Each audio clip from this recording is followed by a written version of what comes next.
Jayaprakash JP ने चौधरी देवीलाल के साथ राजनीति की, चौधरी ओम प्रकाश चौटाला के साथ राजनीति की, चौधरी बंसीलाल के साथ राजनीति की, उनकी पार्टियों में रही, चौधरी भूपेंद्र सिंह हुड्डा के साथ रहे।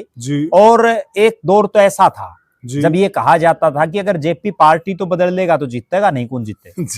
क्यों?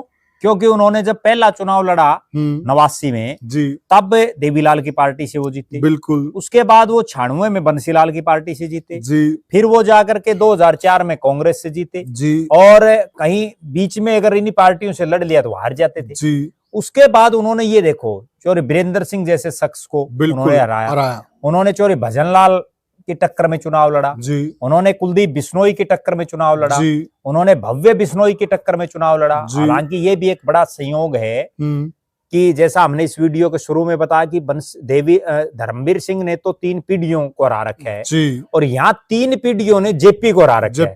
ये भी एक बड़ा अचंभा है कि चौधरी भजनलाल, कुलदीप बिश्नोई और भव्य बिश्नोई तीनों ने जेपी को हरा रखे हैं। लेकिन जेपी ने ग्रीन ब्रिगेड बनाई वीपी सिंह के चुनाव में, पूरे देश में वो चर्चित रहे, बिल्कुल। और उनका जो है, मैं ये मान रहा हूं कि कैथल से, जींद से, हिसार से, ये जो 3 जिले हैं और भिवानी, इन 4 जिलों में जेपी का अपना एक मजबूत वोट बैंक है, बिल्कुल सही। और जेपी के पास भी कार्यकर्ताओं की लंबी चौड़ी फौज है। जयप्रकाश जेपी की सिर्फ एक कमी ये रही कि वो एक ठिकाने पर टिक नहीं पाई। अब तो पिछले कुछ साल से कांग्रेस में है, लेकिन बीच में जब कांग्रेस ने उनकी टिकट काट दी तो निर्दलीय चुनाव उन्होंने लड़ लिया, बिल्कुल सही कहा। लेकिन इतना जरूर है कि इस चुनाव में विपरीत हालातों में भी जब लगभग कांग्रेस के भी बहुत से नेताओं ने उनका सही ढंग से साथ नहीं दिया था, तब भी उन्होंने चौधरी देवीलाल के बेटे चौधरी रणजीत सिंह को चुनाव हराया। और यहाँ जो कांग्रेस के बड़े नेता थे, चाहे चौधरी वीरेंद्र सिंह का परिवार हो, कुमारी शैलजा हो, रणदीप सिंह सुरजेवाला हो, ये जो बड़े चेहरे थे,